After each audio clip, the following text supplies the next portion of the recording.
আমরা এই প্রবলেম পাই এ লেভেলের ক্লাসের স্টুডেন্টদের মধ্যে, বিশেষ করে A2 স্টুডেন্টদের মধ্যে আরো বেশি পাই। তারা এরকম যে ক্লাস আছে 2 জন আসছে, হ্যাঁ, তারা পড়াশোনাটাকে ভয় পায় এবং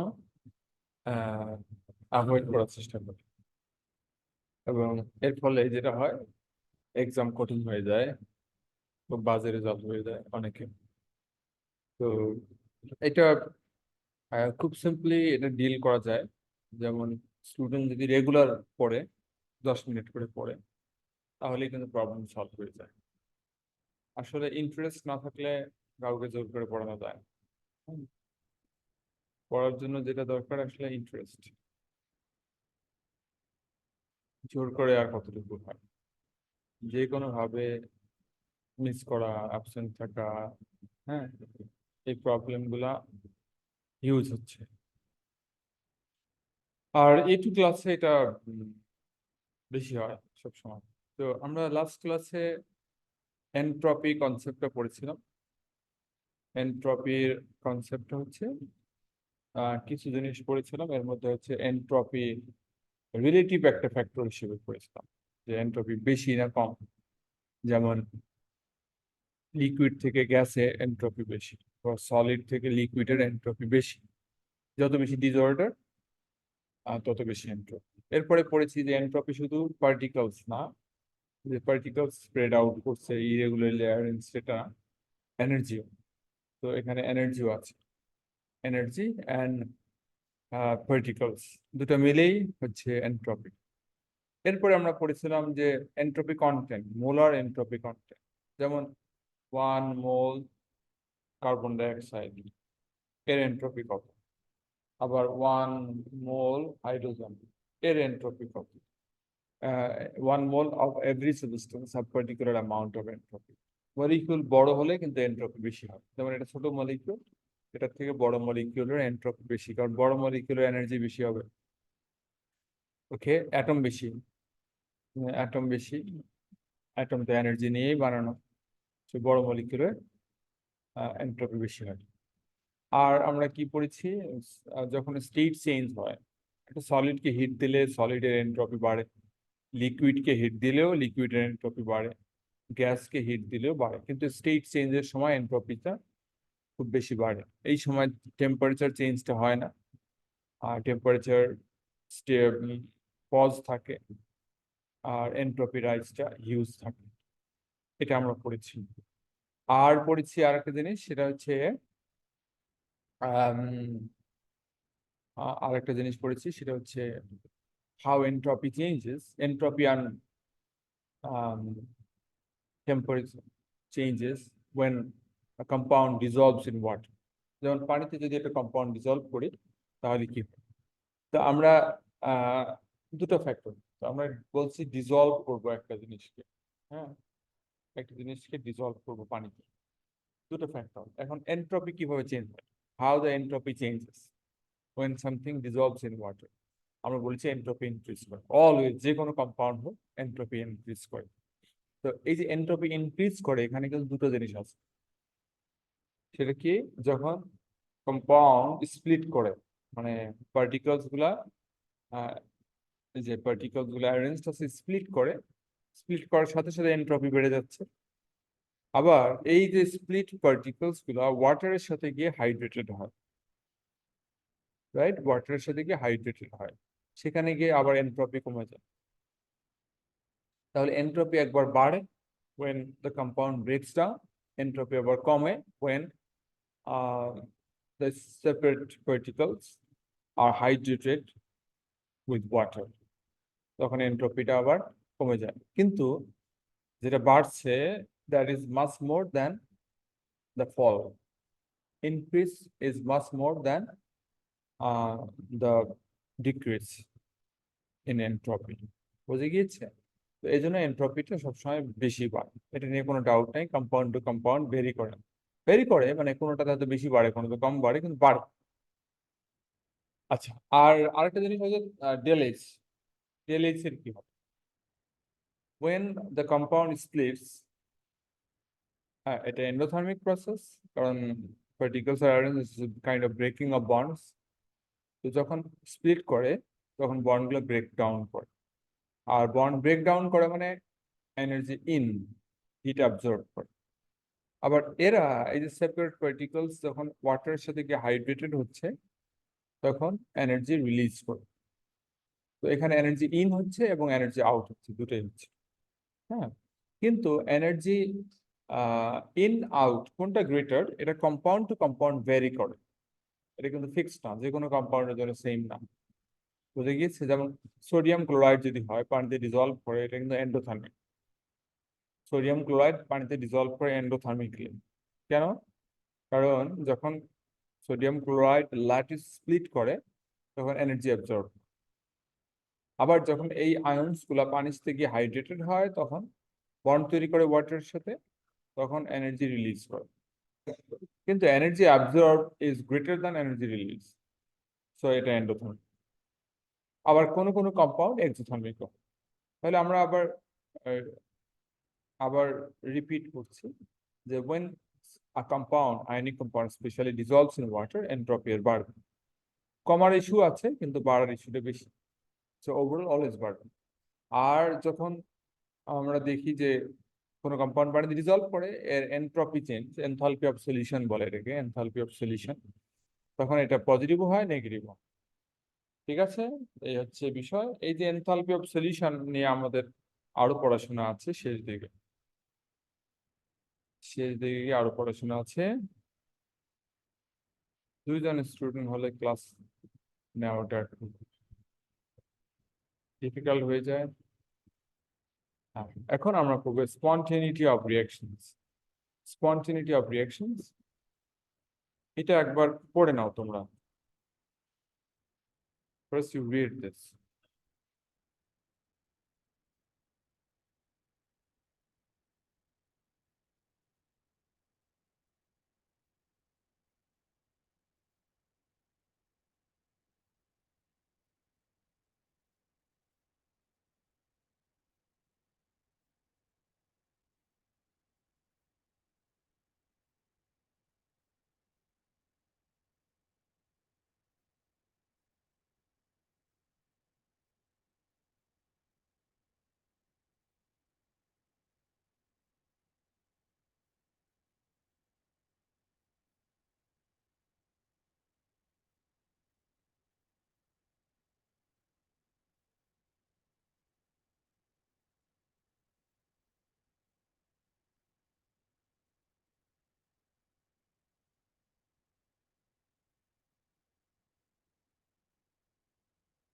তো ভালো করে পড়ো।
আচ্ছা, এরপরে ক্যালকুলেশনে যাব। ক্যালকুলেশনে যাওয়ার আগে আমরা এইটা একটু দেখে নেই। এটা মেইন বিষয়, এই কয়েকটা সেন্টেন্স।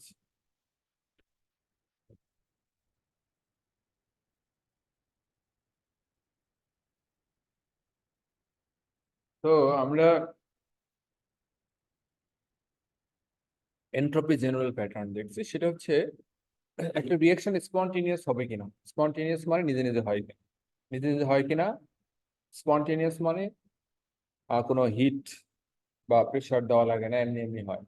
যেমন পানিতে যদি তুমি সল্ট দিয়ে দাও, সোডিয়াম ক্লোরাইড দিয়ে দাও, দেখবে কিছুক্ষণ পর নাই হয়ে গেছে। এটা বলে স্পন্টেনিয়াস। তুমি তো হিট দিচ্ছ না, স্টেয়ার করছো না, কিছুই করছো না, অটোমেটিকলি এটা হচ্ছে। এটা হচ্ছে একটা স্পন্টেনিয়াস প্রসেস, নিজে নিজেই হয়। কথা ক্লিয়ার? তো একটা রিয়াকশন স্পন্টেনিয়াস হবে কিনা বেশ কিছু ফ্যাক্টরের উপর ডিপেন্ড করে। যেমন একটা হচ্ছে রিয়াকশনটা এক্সোথার্মিক না এন্ডোথার্মিক। এক্সো হলে কেমন হয়? Reactant, product. আর এন্ডো হলে কেমন হবে? Reactant, product. রিয়াক্ট্যান্ট উপরে, প্রোডাক্ট নিচে।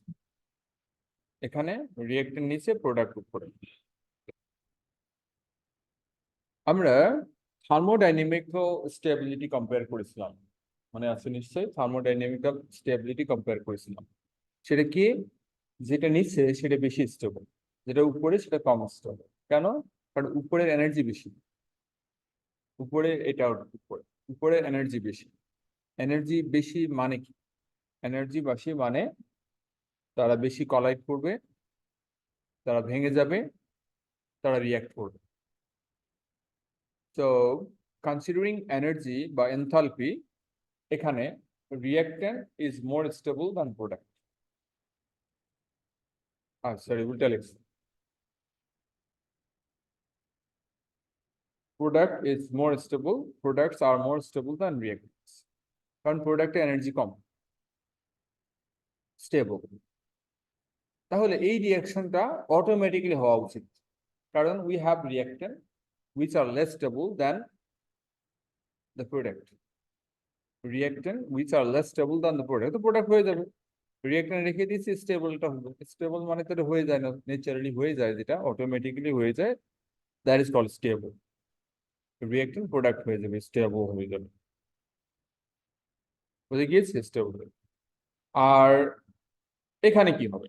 এখানে কিন্তু এটার এনার্জি কম, এনার্জি বেশি। তাহলে এখানে reactant is more stable than product. তো এরকম দুটো রিয়াকশন যদি আমরা লিখে দেই, if we leave these two reactions to take place to happen, তাহলে আমরা কি পাবো?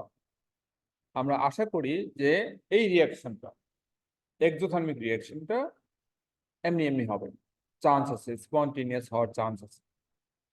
কারণ প্রোডাক্ট বেশি স্টেবল, রিয়াক্ট্যান্ট রেখে দিয়েছি, প্রোডাক্ট হয়ে যাবে। কিন্তু এই রিয়াকশনটা রাইট সাইডে যে এন্ডোথার্মিক রিয়াকশন, সেটা স্টেবল, রিয়াক্ট্যান্টই স্টেবল। সো রিয়াক্ট্যান্ট রেখে দিয়েছি, রিয়াক্ট্যান্টই থাকবে, প্রোডাক্ট হবে না। কারণ আমার কাছে যা আছে তাই স্টেবল, তার রিয়াক্ট্যান্ট, তার এনথালপি কম, সে স্টেবল, সে রয়ে যাবে। সো দিস ইজ ওয়াই এই রিয়াকশন গুলো, এন্ডোথার্মিক রিয়াকশন গুলো হবে না। কথা বুঝে গেছি? এন্ডোথার্মিক রিয়াকশন হবে না। এইটাকে আমরা বলি thermodynamic stability. Products are more stable, so more likely to happen. Reactants here are more stable, so unlikely to happen. এখন এর সাথে আরো দুটো পয়েন্ট আসে। পয়েন্টটা কি? আমরা দেখি যে কিছু এন্ডোথার্মিক, এক্সোথার্মিক রিয়াকশন আছে যেগুলো আমরা আশা করি যে এমনি এমনি হবে, হয় না। হয় না, এক্সোথার্মিক রিয়াকশন কিন্তু হয় না। আমরা জানি যে products are more stable, products reactant less stable, so reactant রেখে দিয়েছি, প্রোডাক্ট হয়ে যাবে, কিন্তু হয় না।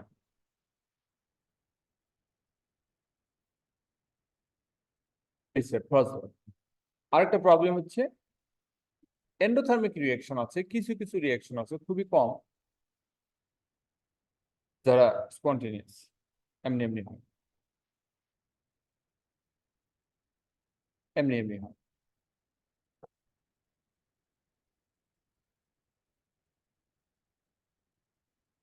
যেটা কখনো হওয়ার কথা না, কারণ reactants are more stable than products. This is why reactant রেখে দিলে রিঅ্যাকটেন্টই রয়ে যাবে, রিঅ্যাকটেন্টই থেকে যাবে, সেটা কি প্রোডাক্ট হবে কি করে? এটা তো হওয়ার কথা ছিল। এমনি এমনি রিঅ্যাকশন হয় কি করে? মানে এই যে এখানে যে কেস দেখছি তার উল্টা, এখানে যে কেস দেখছি তারও উল্টা। তো এই দুটা আমাদের এক্সপ্লেইন করতে হবে। এক্সপ্লেইন করতে গিয়ে আমরা প্রথমে নাম্বার ওয়ানটা এক্সপ্লেইন করব। নাম্বার ওয়ানটা কি, যে কেন exothermic reaction, the first one, exothermic reaction যেটা এমনি এমনি হওয়ার কথা হয় না, কেন কেন হয় না সেটাকে আমরা এক্সপ্লেইন করেছি একটা টার্ম ইউজ করে, কাইনেটিক স্টেবিলিটি। এই কাইনেটিক স্টেবিলিটি আমাদের এএসএ কথাটা ছিল। সেটা কি, এর এনার্জি বেশি কিন্তু এর বন্ড আরো স্ট্রং, এর বন্ড স্ট্রং, এই জন্য বন্ড ভাঙতে আরো বেশি এনার্জি লাগে। এনার্জি যে এনার্জি আছে সেটা হয় না। Reactants have more energy than products, that's okay. So reactants likely to react, it's okay. But reactants need more energy to break the bonds. কারণ reactant bond আরো stronger. তখন আমরা এটাকে বলি অ্যাক্টিভেশন এনার্জি লাগবে। এই যে এই হাইটটা অ্যাক্টিভেশন এনার্জি লাগবে। রিঅ্যাকট্যান্টের বেশি এনার্জি থাকার পরেও, রিঅ্যাকট্যান্টের বেশি এনার্জি থাকার পরেও সেই এনার্জি এই বন্ডগুলোকে ব্রেক করতে পারছে না। সো রিঅ্যাকশনটা প্রসিড করবে না, রিঅ্যাকট্যান্ট রয়ে যাবে। Though according to thermodynamic consideration reaction should be spontaneous, but reaction K spontaneous পাচ্ছে না, কারণ একটা ব্যারিয়ার হিসেবে কাজ করছে। Reaction needs kinetic activation energy এবং এটাকে বলে কাইনেটিক স্টেবিলিটি। তাহলে এর আগে আমরা এই রিঅ্যাকশনটার কথা বলেছিলাম যে thermodynamically products are more stable, but এখন আমরা বলছি রিঅ্যাকট্যান্টস আর কাইনেটিক্যালি স্টেবল। রিঅ্যাকট্যান্টস এর বন্ডগুলো stronger than the energy they have to break the bonds. এই জন্য আমরা বলছি রিঅ্যাকট্যান্টস আর কাইনেটিক্যালি স্টেবল, এই জন্য রিঅ্যাকশনটা হয় না, যদি হওয়ার কথা ছিল। বেশি থেকেও লাভ নেই এর, কারণ আরো দরকার বেশি, আরো যতটুকু দরকার তাকে বা অ্যাক্টিভেশন এনার্জি বলে। তো এই কেসটা যে শুধু অ্যাক্টিভেশন এনার্জি যে শুধু এক্সোথার্মিক রিঅ্যাকশনে থাকে তা না, এন্ডোথার্মিক রিঅ্যাকশনও থাকে, তখন আরো ইম্পসিবল হবে। এটা তো এমনিই হয় না, আমরা বলেছি যে এমনি হয় না, কারণ রিঅ্যাকটেন্ট বেশি স্টেবল।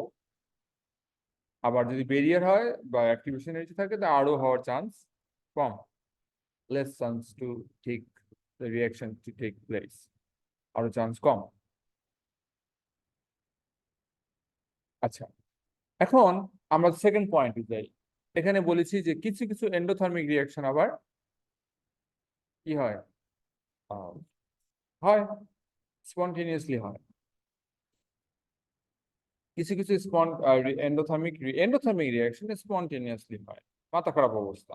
কিভাবে হয়? আচ্ছা, যে রিঅ্যাকশন গুলা এন্ডোথার্মিক এন্ড স্পন্টেনিয়াসলি হয়, আমরা সেগুলো ডেলি যদি দেখি, ডেলি ইয়েস পজিটিভ, এন্ডোথার্মিক মানে পজিটিভ, কিন্তু ভ্যালুটা কম, ভ্যালুটা কম মানে ক্লোজ টু জিরো।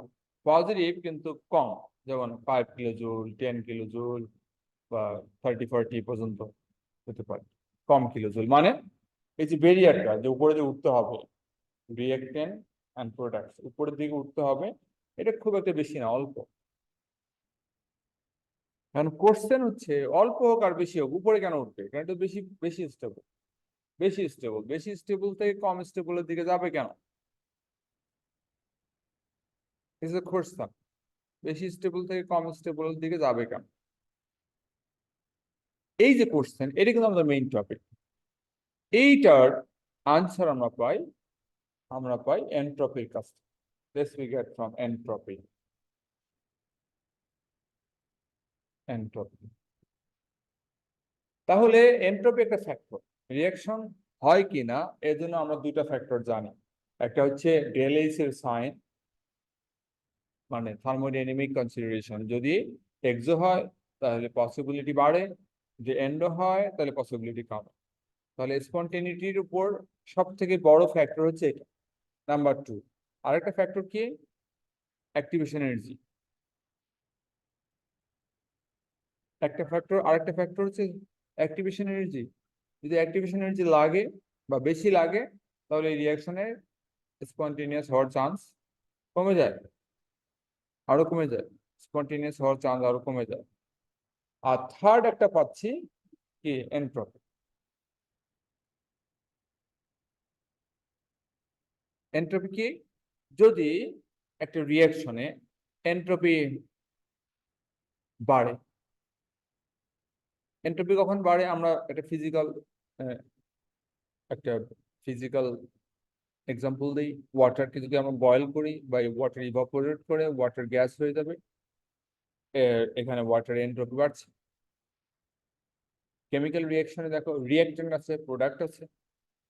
রিয়াক্টেন্ট যখন প্রোডাক্টে কনভার্ট হয়ে যায়, তখন যদি রিয়াক্টেন্টের থেকে প্রোডাক্টের এনট্রপি বেশি হয়, রিয়াক্টেন্টের থেকে প্রোডাক্টের এনট্রপি বেশি হয়, তখন এটা পজিটিভ চান্স, মানে এইটা অটোমেটিক হওয়ার চান্স থাকে, অটোমেটিক। তাহলে টেলিস এর ভ্যালু নেগেটিভ হলে রিয়াকশন হওয়ার চান্স অটোমেটিক, মানে স্পন্টেনিয়াস হওয়ার চান্স থাকে। অ্যাক্টিভেশন এনার্জি না লাগলে রিয়াকশন স্পন্টেনিয়াস হওয়ার চান্স থাকে। যদি টেলিস negative and no activation energy, ওটা স্পন্টেনিয়াস হবে। আবার এনট্রপি যদি বাড়ে, তাহলে স্পন্টেনিয়াস হবে, রিয়াকশন স্পন্টেনিয়াস হবে। এখন এটা নিয়ে একটু কথা বলি। সেটা কি? সেটা হচ্ছে এনট্রপি যখন, according to big bang theory, এটা কোরআনেও আছে, যে can't you see the heaven and earth were together in a small space, they were together, we separated them, we call upon them, follow me willingly or unwilling, god কোরআনে বলেছেন।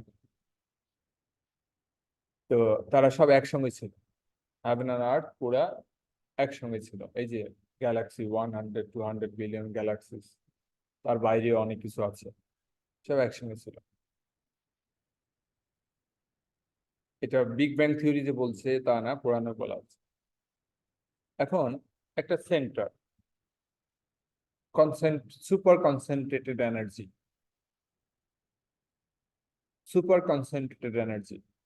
এটা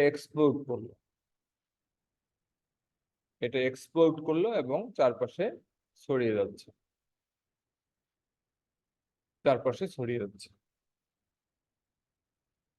এবং এটা যদি চারপাশে যে ছড়িয়ে যাচ্ছে, এখনো যাচ্ছে, এখনো যাচ্ছে।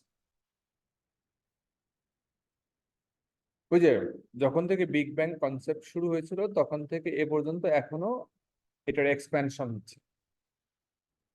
এবং মজার কথা হচ্ছে, সায়েন্স রিসেন্টলি জানতে পেরেছে যে শুধু এক্সপ্যানশন হচ্ছে তা না, এক্সপ্যানশন রেটটাও বাড়ছে। মানে এই যে আগে যে রেটে এক্সপ্যানশন হতো, এখন যে রেটে এক্সপ্যানশন হচ্ছে, এখনকার রেট গ্রেটার, এখনকার এক্সপ্যানশন রেটে কি আগের থেকে গ্রেটার। এটা তো হওয়ার কথা না, কারণ এনার্জি তো কমে যাওয়ার কথা, তাই না? একটা যদি বোম বার্স্ট হয়, শুরুতে যে এনার্জি, ছড়ায় যাওয়ার যে এনার্জি, পরের দিকে তো এনার্জি কমে যাওয়ার কথা, উল্টা দিকে হচ্ছে কেন? এইটাও কোরআনে লেখা আছে যে আমি ইউনিভার্সকে এক্সপ্যান্ডিং ফর্মে তৈরি করেছি। এবং যে ওয়ার্ডটা এক্সপ্যানশন মিন করছে, কোরআন যেটা ইউজ করেছে, সেটা not only means expansion, also acceleration. কিছু কিছু ওয়ার্ডের ডাবল মিনিং থাকে, এক্সপ্যানশন এন্ড অ্যাক্সিলারেশন। এবং উইচ ইজ দেয়ার, এক্সপ্যানশন হচ্ছে এবং অ্যাক্সিলারেট করছে। তো সায়েন্টিস্টরা বলছে যে এটার কারণ হচ্ছে আসলে মাল্টিভার্স, ইউনিভার্স না, মাল্টিভার্স। কারণ বাইরে কিছু আছে, there must be something outside. এই ইউনিভার্সের বাইরে কিছু থাকবেই, তার তার তার একটা অ্যাকশন এর উপর পড়ছে, এই জন্য এটাকে অ্যাক্সিলারেট করছে। এক্সপ্যানশন হচ্ছে, অ্যাক্সিলারেশন হচ্ছে।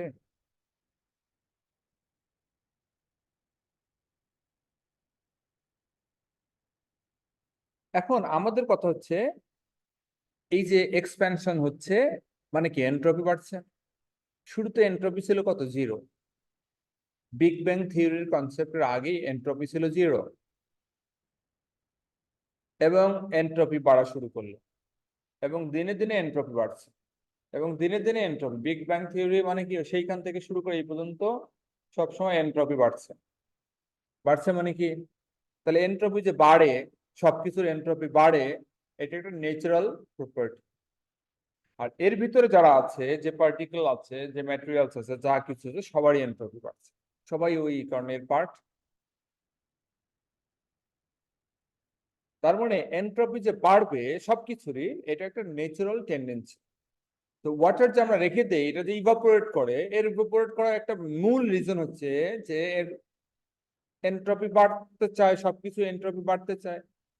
যে ওয়াটারকে আমরা হিট দিচ্ছি না, ইভেন কোল্ড ওয়াটার রেখে দিয়েছি, তারও এন্ট্রপি বাড়ছে, কারণ এন্ট্রপি বাড়া একটা natural property, natural tendency, entropy বাড়বে।